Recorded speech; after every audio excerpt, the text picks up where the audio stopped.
Mereka mengolok-olok Allah, mereka mengolok-olok baginda Nabi Muhammad sallallahu alaihi wasallam.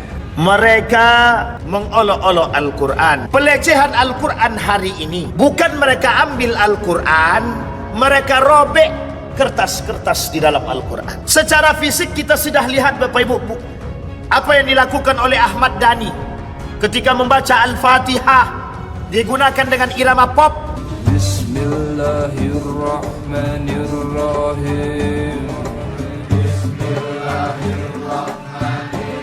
Pelecehan Al-Quran hari ini yang dilakukan oleh umat muslim hari ini, terlepas daripada penghinaan mereka terhadap secara fisik Al-Quran, yang paling penting hari ini, Bapak Ibu sekalian yang berbahagia, apa yang ingin saya sampaikan di maghrib ini, ada fenomena-fenomena yang hari ini banyak kita temukan. Fenomena tersebut langsung kita sampaikan, bermunculan orang-orang yang melecehkan Al-Quran, melecehkan agama Allah, melecehkan Islam, melecehkan Allah, melecehkan para nabi, melecehkan hadis-hadis Nabi, melecehkan syariat-syariat Islam. Saya ulangi Bapak Ibu, hari ini bermunculan kelompok-kelompok orang-orang yang tidak lagi memandang Islam itu sebagai agama yang baik. Mereka mengolok-olok Allah, mereka mengolok-olok baginda Nabi Muhammad sallallahu alaihi wasallam. Mereka mengolok-olok Al-Quran, mereka mengolok-olok Islam. Yang keempat, mereka mengolok-olok syariat Islam. Yang kelima, yang keenam, mereka mengolok-olok simbol-simbol keislaman. Antara lain daripada simbol-simbol keislaman, mereka menghina Ka'bah, mereka menghina bendera yang bertuliskan La ilaha illallah, mereka menghina masjid, mereka menghina simbol-simbol yang lain, yang itu menjadi poin penting bagi orang-orang beriman di dalam agama Islam. Bapak Ibu sekalian yang berbahagia, di dalam Al-Quran Allah berkata tentang istihza. Istihza ini adalah penghinaan, pengolok-olokan. Ada dua kelompok yang melakukan perbuatan demikian terhadap Islam, Al-Quran dan lain sebagainya. Kelompok pertama, kelompok kafir. Kelompok kafir ini terbagi kepada macam-macam. Ada Yahudi, ada Nasrani, ada kafir Quraisy. 3 kelompok. Dan ada kafir-kafir yang lain. Artinya orang-orang seperti ini bukan berasal daripada Islam, tapi mereka keluar daripada Islam. Artinya mereka kafir. Yang kedua, kelompok yang kedua, mereka berasal daripada Islam, orang-orang Islam, tapi tak suka dengan Islam. Mereka ini disebut dengan munafik. Sampai di sini bisa dipahami Bapak Ibu? Dari kelompok kafir tadi muncul satu kelompok yang bernama Islamophobia. Dari kelompok muslim tadi, kelompok munafik tadi, muncul kelompok-kelompok isme-isme. Yang kelompok isme-isme ini menjadi perpanjangan tangan daripada Islamophobia yang berasal dari kelompok kafir. Sampai di sini bisa dipahami Bapak Ibu? Biar kita pahamkan turunan dulu. Karena Bapak Ibu, kita butuh sekarang ini pemahaman seperti ini agar kita bisa memperkuat akidah keluarga, anak-anak dan golongan masyarakat.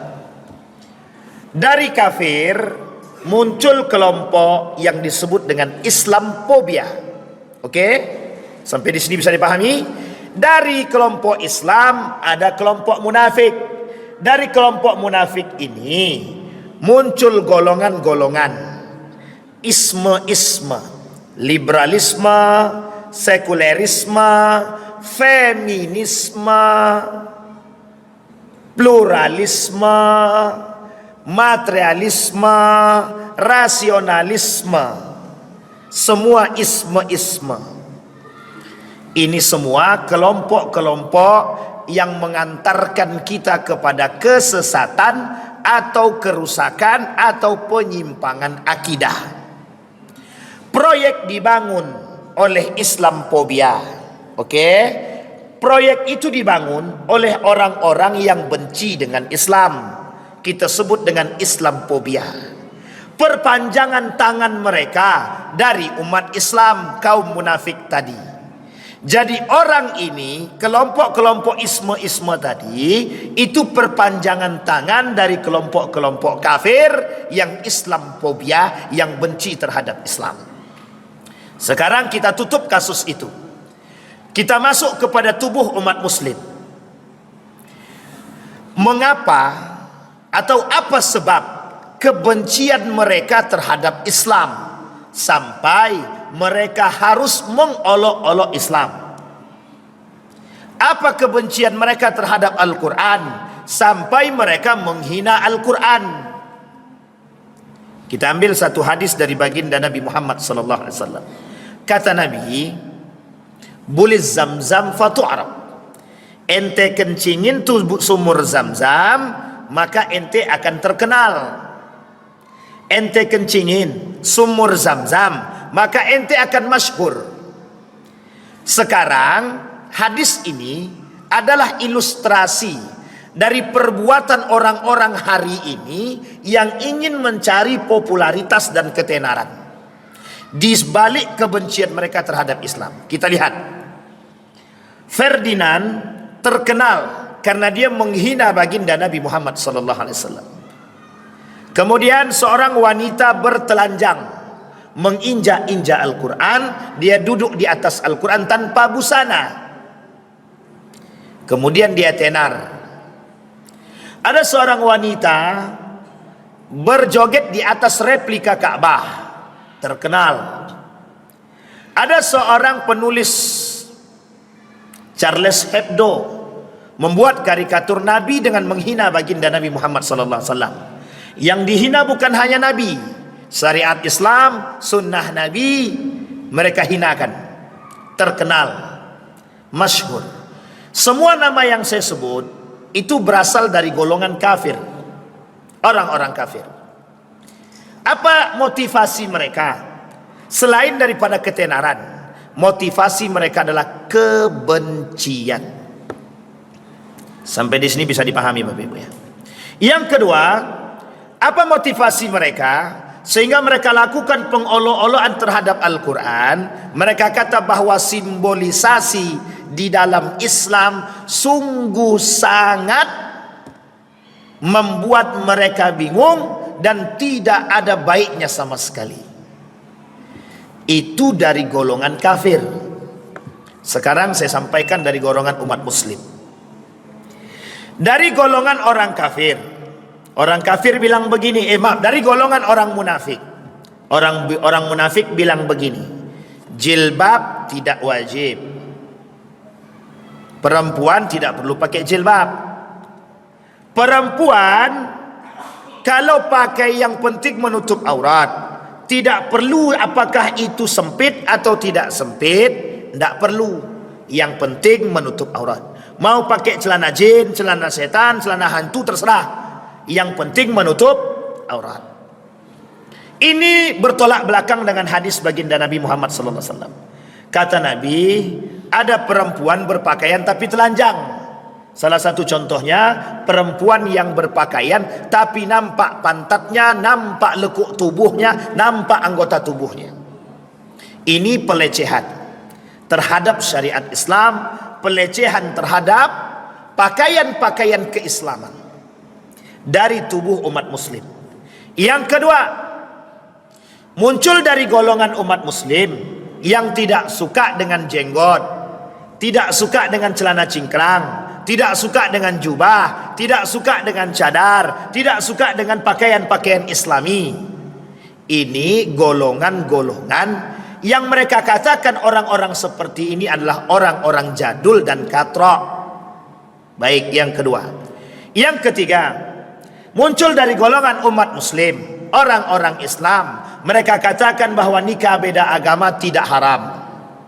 Mereka katakan bahwa mentafsirkan ayat Al-Quran hari ini harus menggunakan metode hermeneutik yang bisa menyesuaikan zaman. Artinya mereka mengatakan bahwa Al-Quran perlu penyesuaian dengan keadaan. Bapak ibu sekalian yang berbahagia, poin pertama dari kafir, poin kedua dari kaum munafik digabungkan Bapak ibu. Apa maksudnya? Mereka semua ini satu tujuan. Tujuannya adalah membuat umat muslim yang sadar dengan Islam hari ini goyang secara akidah. Itu yang pertama. Yang kedua, meruntuhkan iman. Yang kedua. Yang ketiga, jauh daripada nilai-nilai agama. Sampai di sini bisa dipahami Bapak Ibu ya? Baik. Sekarang kita lihat Bapak Ibu. Kita lihat.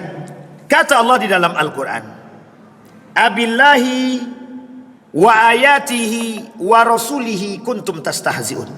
Apakah dengan Allah, dengan ayatnya, dengan rasulnya kalian melakukan pelecehan? Kenapa Allah katakan begini? Bukan tanpa sebab. Pelecehan yang dilakukan oleh orang-orang terdahulu terhadap umat muslim, terhadap Islam itu sendiri sudah sangat sering mereka lakukan. Nah sekarang Bapak Ibu, kita kembalikan dengan keadaan kita hari ini. Kita kembalikan dengan kondisi kita hari ini. Baru kita masukkan pada poinnya Bapak Ibu. Bapak Ibu sekalian yang berbahagia, salah satu bentuk pelecehan terhadap Al-Quran hari ini bukan dilemparnya Al-Quran kepada oleh orang-orang muslim. Mereka lemparkan Al-Quran di hadapan umat muslim itu sendiri. Bukan hanya sekedar mereka ambil Al-Quran, mereka injak Al-Quran. Pelecehan Al-Quran hari ini bukan mereka ambil Al-Quran, mereka robek kertas-kertas di dalam Al-Quran. Pelecehan Al-Quran hari ini yang dilakukan oleh umat muslim hari ini, terlepas daripada penghinaan mereka terhadap secara fisik Al-Quran, yang paling penting hari ini larinya umat muslim daripada nilai-nilai Al-Quran. Itu pelecehan terbesar bagi Allah. Pelecehan terbesar. Hari ini umat muslim dengan Al-Quran, mohon maaf, ada berbagai macam bentuk. Satu, berlomba-lomba menghafal Quran, tapi berlomba-lomba mencari nama daripada Al-Quran. Satu.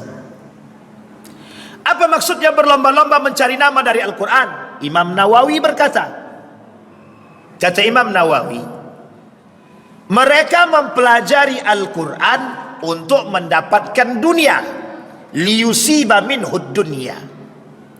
Nabi bilang dalam hadisnya, fima ta'allamtal ilma wa qara'tal Qur'an. Wa qala ta'allamna al-ilma, ta'allamtul ilma wa qara'tul Qur'ana fika. Wa qala Allah wa yaqulu Allah kadzabta wa taqulul malaika kadzabta. Allah bilang ketika Allah bertanya kepada hambanya, untuk siapa kalian mempelajari Al-Quran dan ilmu? Dijawab oleh hamba tadi, kami mempelajari ilmu untukmu Allah, kami pelajari Al-Quran untukmu Allah.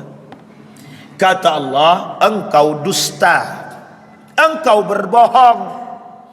Kau pelajari ilmu agar dipanggil liyuqalu aliman, wa qara'tal Qur'ana liyuqalu qari'an. Kau pelajari ilmu agar kau dipanggil alim. Kau pelajari Al-Quran agar kau dipanggil qari. Kalimat ini harus dipahami baik-baik. Saking banyaknya hari ini Orang-orang yang kembali kepada Al-Quran, mempelajari Al-Quran, melupakan esensi daripada Al-Quran. Mereka pelajari Al-Quran, mereka hafal Al-Quran, tapi mohon maaf, tidak beradab dengan seperti adab Al-Quran. Ini poin penting yang harus Bapak Ibu pahami. Kita akan ketemu dengan orang seperti ini, pasti akan ketemu. Oh, kok yakin kan Ibu Ustaz? Nabi yang bilang, masa kita tak yakin? Kita akan ketemu dengan orang-orang yang fasih dengan Qur'annya, tapi cuma sampai di sini. Allah kata dalam Al-Quran, afala yatadabbaruna al-Quran am ala qulubi aqfaluha, kata Nabi. Kalian tak bertadabbur dengan ayat Al-Quran. Kita kembalikan poinnya Bapak Ibu. Beberapa hari yang lalu seorang pemuda mengirimkan video kepada kami. Mereka jadikan ayat-ayat Al-Quran sebagai, mohon maaf, untuk lantunan lagu-lagu pop. Mereka mengaji tapi menggunakan lantunan musik atau irama-irama pop. Dan DJ. Tahu Bapak Ibu DJ? Apa kepanjangan DJ itu Bang Ardi? Sama. Apa Bang? Itulah pokoknya. Saking katroknya kita tak tahu. Yang tahu Bang Raja, berarti mencurigakan. Mereka baca Al-Quran, a'udzu billahi minasyaitonir rajim. Mereka hidupkan kemudian disco, musik DJ. Itu bukan pelecehan. Mereka gunakan pakai kerudung, lengan pendek, celana pendek. Bapak Ibu sekalian yang berbahagia, poinnya di akhir Bapak Ibu. Saya ingin sampaikan dulu di hadapan kita semua. Hari ini Bapak Ibu, umat muslim dibuat bungkam terhadap perbuatan demikian. Oh, kita nggak berani bersuara kok. Itu pelecehan. Memang kita sampaikan di tempat saja. Kenapa? Mereka lebih kuat. Kuat apanya? Kuat pitinya. Ini siapa yang tersinggung terserahlah. Tapi memang begitu keadaannya. Kembali kepada poin kita tadi Bapak Ibu. Hari ini umat muslim pandai membaca Al-Quran, tapi mengapa mereka tidak beradab dengan Al-Quran? Ketika menjadi imam, na'udzubillah, suaranya alhamdulillah fasih, bagus, tapi kenapa lisannya lebih parah daripada pisau?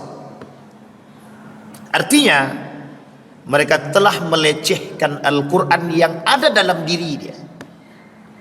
Al-Quran tak sampai ke hatinya. Kata Imam Al-Ghazali, orang yang mengerti Al-Quran tapi tidak menjalankan, mengamalkan Al-Quran, mereka sedang melecehkan ayat-ayat Al-Quran. Ini dalam bentuk makna, bukan istilah. Secara fisik kita sudah lihat Bapak Ibu, apa yang dilakukan oleh Ahmad Dhani ketika membaca Al-Fatihah, digunakan dengan irama pop. Boleh lihat videonya nanti Bapak Ibu. Ada orang-orang yang membaca Al-Quran dengan lantunan langgam Jawa yang diiringi dengan biola. Diamnya umat muslim terhadap pelecehan Al-Quran adalah bukti keaminan mereka. Maksudnya apa? No respon. Ketika umat muslim tidak merespon daripada perbuatan itu, maka mereka akan katakan bahwa apa yang kami lakukan tidak bermasalah. Oh, sebagian kecil umat muslim merespon, alhamdulillah, tapi tidak ada respon dari yang lebih daripada itu. Sehingga mohon maaf Bapak Ibu, mohon maaf, kita sedang kehilangan figur-figur jihadis. Kita sedang kehilangan orang-orang yang memiliki semangat jihad. Harusnya kita umat muslim ini punya semangat itu. Tapi kita kan tidak perlu Pak Ustaz. Ketika Allah berkata di dalam Al-Quran, unsurullah man, gimana kata kalimatnya itu? Kata Allah, tolonglah agamaku, maka aku akan menolong kalian.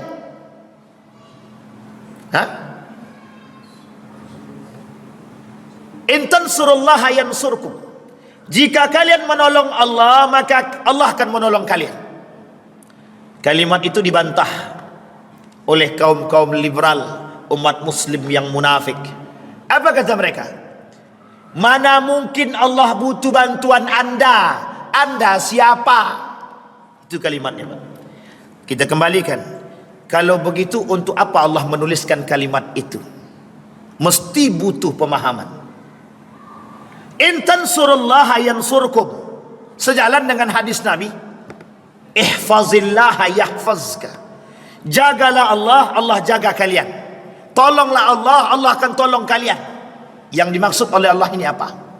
Yang dimaksud oleh Allah ini apa? Satu, yang dimaksud oleh Allah, jaga oleh kalian agamaku. Karena pelecehan terhadap agama bukan 1, 2, 3 kali. Sampai keluar kalimat yang paling mutlak, paling spektakuler di dalam Al-Quran, innad dina indallahil Islam. Tidak ada agama yang paling benar selain daripada Islam. Umat muslim, orang-orang beriman, dipaksakan oleh Allah untuk menjaga agamanya Allah. Kalau kita diam terhadap pelecehan ini, berarti kita sedang tidak menjaga agama Allah. Kalau kita mengaku cinta kepada Allah, tapi pelecehan Islam, pelecehan Allah, pelecehan Nabi, pelecehan Al-Quran, hari ini menjadi satu permainan yang mereka tampakkan secara terbuka. Hei umat muslim, ini loh agama kalian, kami injak-injak, kalian diam semua. Bapak ibu sekalian yang berbahagia, pelecehan selanjutnya terhadap kaum Nabi Lut yang oleh kaum liberal terkait kasus. Bapak ibu, hari ini tadi kami bertemu dengan Ustadz Misran Agusmar. Kata Ustadz Misran, sekarang LG sedang berada di leher umat muslim, khusus di Riau. Khusus di Riau sedang berada di sini. Mereka masuk ke sekolah-sekolah. Dan hari ini tadi beliau berkumpul dengan beberapa orang, termasuk wali-wali murid, yang mengadukan keadaan anak-anak mereka yang terjerumus dalam LG, dibantu oleh kelompok-kelompok muslim munafik yang menjaga hak asasi mereka, para orang-orang yang mohon maaf lesbi dan gay. Itu pelecehan ayat Al-Quran yang dilakukan oleh umat muslim. Dampak daripada diamnya kita terhadap pelecehan tersebut, hari ini kita lihat anak SMK punya grup WA WhatsApp, grupnya itu grup LG. Ini uniknya Bapak Ibu. Riau ini kota terbuka. Saking terbukanya, mohon maaf, itu poin pentingnya Pak. Jadi bisa masuk pelecehan terhadap ayat Al-Quran. Kita sudah disusupi dengan pola pikir seperti ini dari dulu Pak. Zaman ini kalau kita mau korek dari awal sejarah, sampai 2 SKS, 3 SKS tak selesai Pak. Kami mempelajari ini 4 tahun lebih, itu pun tak sampai-sampai. Saking seriusnya mereka merusak akidah kita. Yang mereka rusak adalah umat muslim itu sendiri, dari Al-Quran itu sendiri.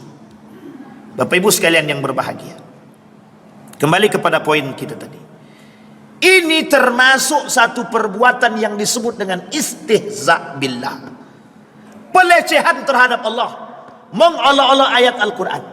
Orang seperti ini, kata Imam Az-Zahabi, pelaku dosa besar, dan mereka masuk dalam kelompok-kelompok munafik yang Allah janjikan bagi mereka neraka jahanam. Yang di dalam neraka jahanam itu, kaum-kaum munafik ini, mereka semua menjadi bahan bakar daripada api neraka jahanam.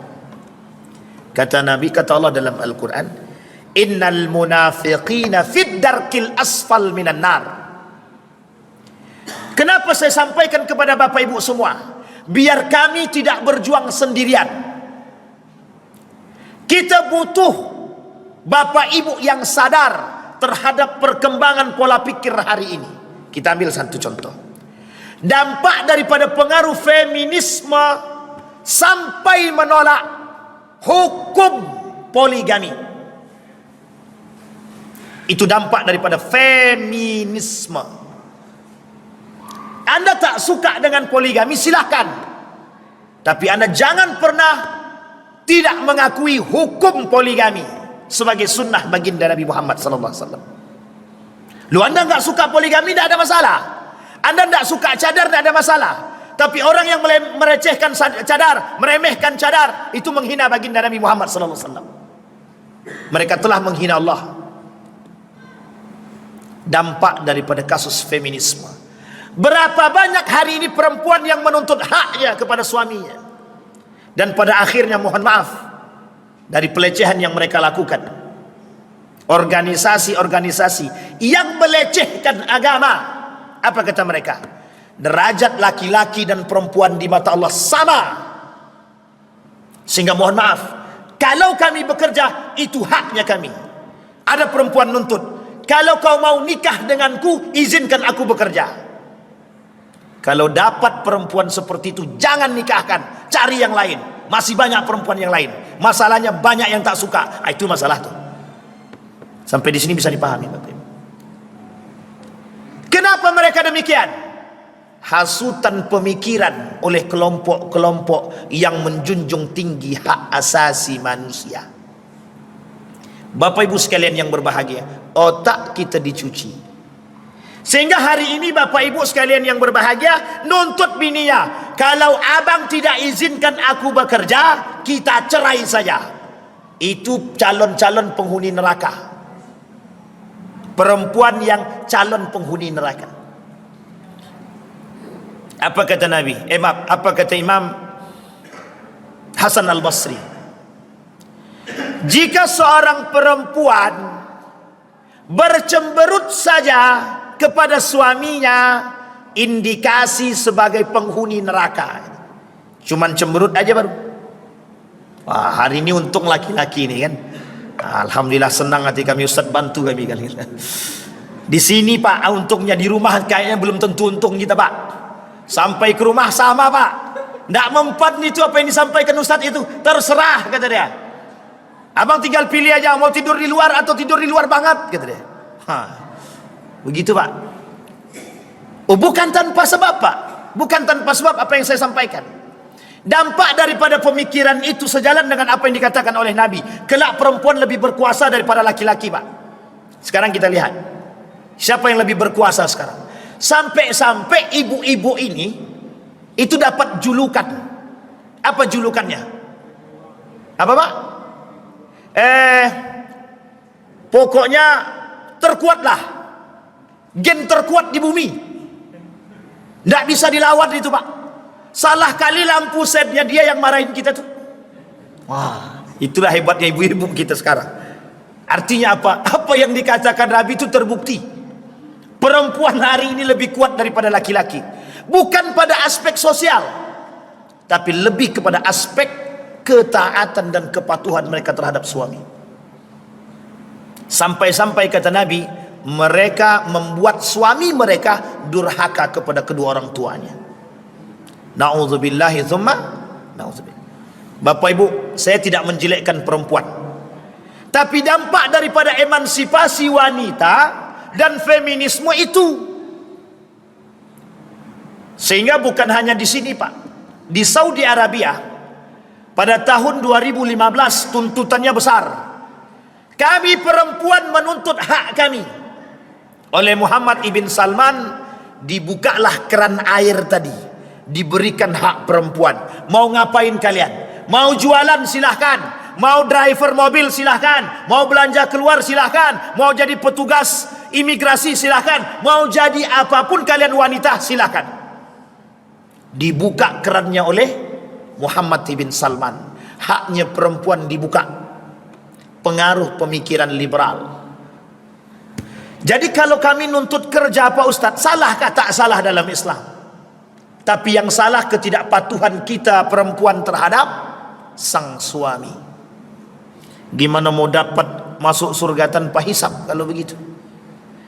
Bapak Ibu sekalian yang berbahagia, salah satu proyek yang membuat jauhnya perempuan daripada nilai agama dan ketidaktaatan mereka terhadap suami adalah, mohon maaf, jangan tersinggung, emansipasi wanita dan feminisme.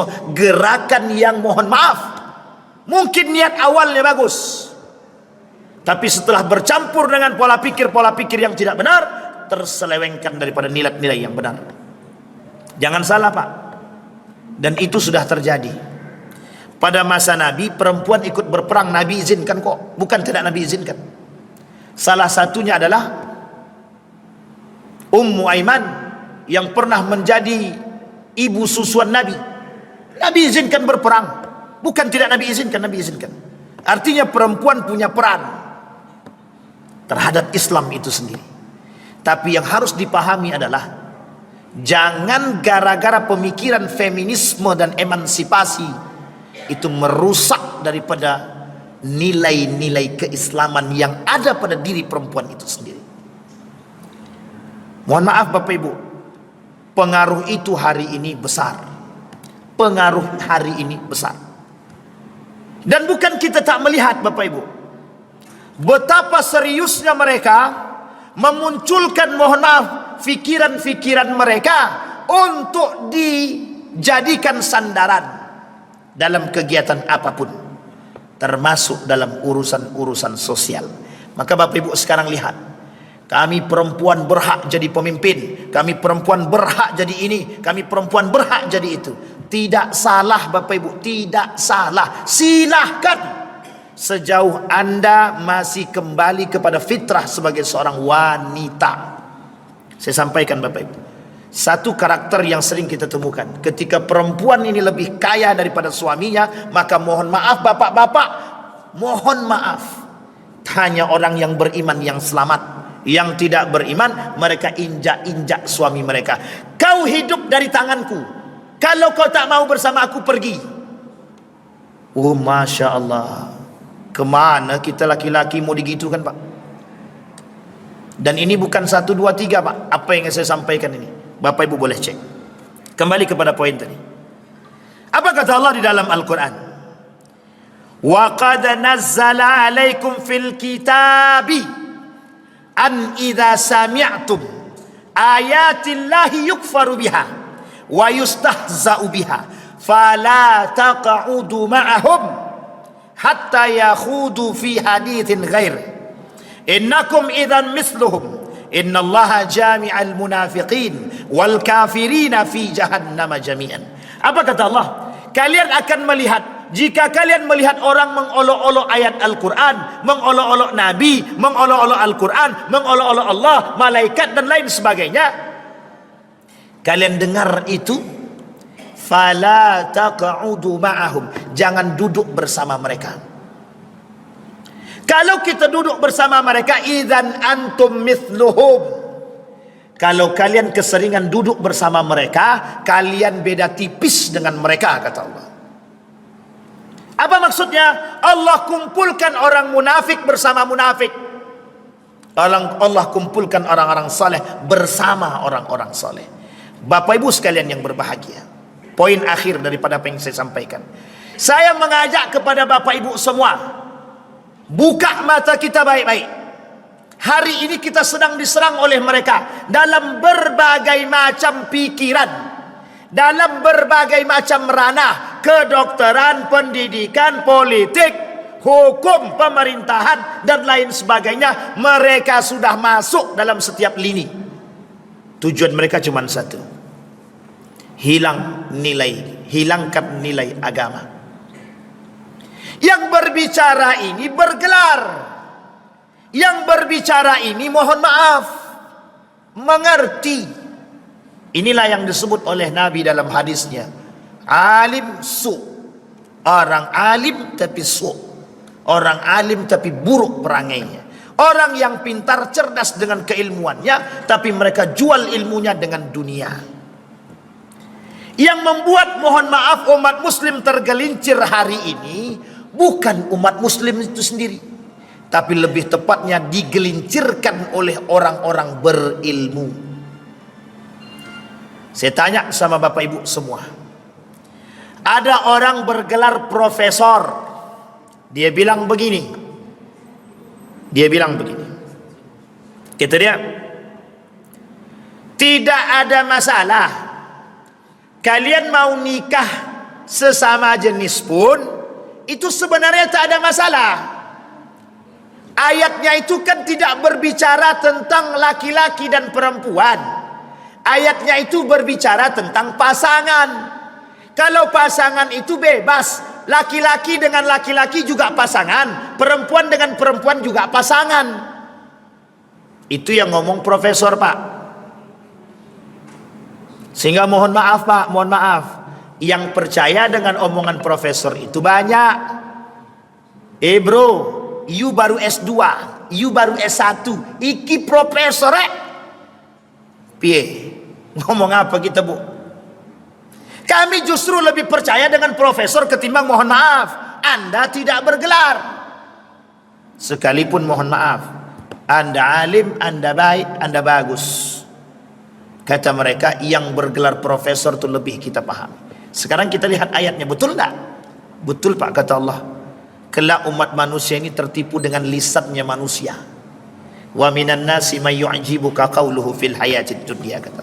Saking banyaknya orang-orang yang cerdas, mohon maaf, ilmu mereka gunakan untuk mencari piti dunia. Mereka sesatkan orang-orang yang, mohon maaf, mereka anggap lebih tidak berilmu daripada mereka. Dahsyatnya Bapak Ibu, yang menyebabkan tergelincirnya kita dalam perbuatan yang salah, akidah yang enggak benar, penyimpangan akidah daripada nilai-nilai syariat Islam, justru diselewengkan oleh umat Islam yang bergelar. Sampai di sini bisa dipahami, Bapak Ibu. Sekarang kita sampaikan, terus bagaimana cara kami selamat dari cara hal tersebut, dari proyek ini, dari program ini. Harus, Pak, kita sampaikan, harus. Satu, Bapak Ibu, pelajari akidah yang benar. Pelajari. Isra wal Mi'raj itu poin pentingnya cuma satu: keteguhan iman, kekuatan akidah. Tidak ada yang lain. Dengan sesuatu yang tidak masuk akal, kita dituntut untuk beriman. Oleh kaum kafir Quraisy itu disebut sebagai tipu daya, sebagai sihrun mubin, sihir-sihir belaka. Harus dipahami bahwa kita umat muslim, kalau tidak mempertahankan akidah yang benar ini, maka jangan salah, generasi kita tidak mengenal Islam. Tapi anakku Islam, betul Islam, tapi dia tak tahu nilai-nilai Islam. Tapi anakku Islam, betul dia Islam, tapi dia tak menjalankan syariat-syariat Islam. Kenapa? Bercampurnya dengan pola pikir yang menyesatkan. Satu. Yang kedua, apa yang harus kami lakukan biar selamat? Yang kedua, pahami kelompok-kelompok yang menyesatkan. Tidak lagi kelompok jadul, Khawarij, Syiah, Murji'ah, Mu'tazilah, bukan. Tapi lebih kepada apa yang saya sampaikan tadi. Feminisme, liberalisme, materialisme, rasionalisme, pluralisme, sekulerisme, dan isme-isme yang lain, itu mengantarkan kepada penyimpangan akidah, penolakan terhadap nilai-nilai agama yang baik dan benar. Kita ambil contoh. Kata kaum liberal, nikah beda agama itu boleh, Al-Quran yang salah. Sampai di sini paham? Baik. Kalau Al-Quran itu salah, terus yang betul siapa? yang betul ini. Apa nih Bapak Ibu? Akal. Maka yang ingin mereka katakan kepada kita, akal lebih tinggi daripada iman. Sekarang Bapak Ibu boleh lihat seberapa tinggi manusia hari ini dengan akalnya. Sangat-sangat tinggi, bahkan merundukkan iman yang ada dalam diri mereka. Kami beriman kok kepada Allah. Betul, memang beriman dia Pak, beriman kepada Allah. Tapi mohon maaf, iman itu hilang ketika berkaitan dengan akal. Iman itu hilang ketika berkaitan dengan dunia. Iman itu hilang ketika berkaitan tentang jabatan. Iman itu hilang ketika berkaitan dengan kursi. Iman itu hilang ketika berkaitan dengan kekuasaan. Iman itu hilang ketika berkaitan dengan kekayaan. Hilang iman tuh Pak. Yang berbicara, apa kata dia? Secara logika aja lah Pak Ustaz. Secara logika. Orang semua pakai suap, masa kami tidak pakai suap? Pakai logika aja lah Pak Ustaz. Pasti kalah lah kami. Itu logika sesat. Logika sesat dan menyesatkan. Harus hati-hati Pak. Maka Bapak Ibu, subuh tadi saya sampaikan di salah satu tempat itu Bapak Ibu, ada orang yang terjerumus dalam kekafiran secara tidak sengaja. Tanpa disadari dia sudah kafir. Tanpa disadari dia sudah kafir. Salah satu di antaranya adalah dalam model pembatalan keimanan, nawaqidul iman, syirik, kufur, nifak.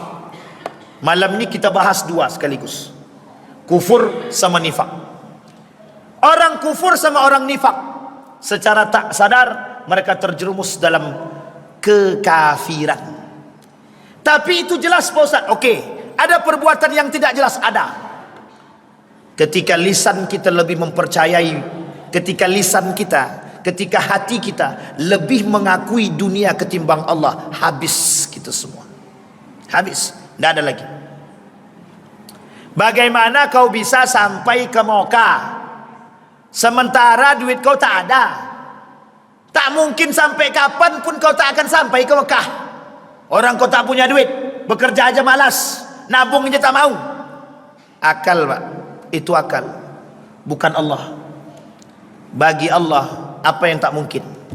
Sekarang meyakini kalimat itu yang sulit. Kita baca Pak, kun fayakun, tapi kita sama sekali tidak kun fayakun terhadap Allah. Kata Allah kun fayakun, Allah yang bilang, tapi kata kita tak. Yakin tak kalau Bapak Ibu yang belum pernah berangkat umrah bisa berangkat umrah? Yakin apa tidak? Yakin. Ada tapinya Ustaz. Kalau ada tapinya berarti dia sedang tidak percaya sama Allah. Tapi minta duit Ustaz. Sampai di sini paham Bapak Ibu sekalian yang berbahagia. Saking banyaknya Bapak Ibu, kapan waktu kalau Allah izinkan kita ketemu, kita sampaikan poin atau bentuk-bentuk kekufuran atau yang membuat kita umat muslim nih tanpa sadar terjerumus dalam kekafiran. Memang kita tak keluar daripada Islam, tapi mohon maaf, kita ambil contoh satu saja sebelum kita tutup. Orang yang suka dusta, suka membongak dia, itu secara tidak langsung menjadi sebuah karakter. Nah, karakter yang tertanam dalam diri dia dalam dusta tadi, itu secara tidak langsung telah membuat diri dia kufur. Saya sampaikan satu hadis, kata Nabi, ra'suz dzunubi al-kadzibu. Bapak dari segala dosa di muka bumi ini cuma satu bapaknya, dusta. Dengan satu dusta bisa membuat orang berkali-kali dusta. Kita ambil contoh. Ada anak mencuri duit bapaknya. Kira-kira takut tak dia dimarahi sama bapaknya? Takut. Kalau takut dia dimarahi sama bapaknya, kira-kira dia apa yang dia lakukan? Berdusta. Sekali berdusta, selamat dia apa yang dilakukan oleh setan pada dia sama iblis. Teruslah berbohong, maka engkau akan tetap selamat.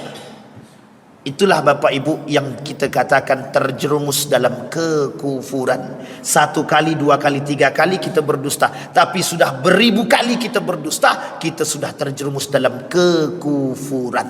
Nifak, munafik. Saya kira itu saja Bapak Ibu sekalian yang berbahagia.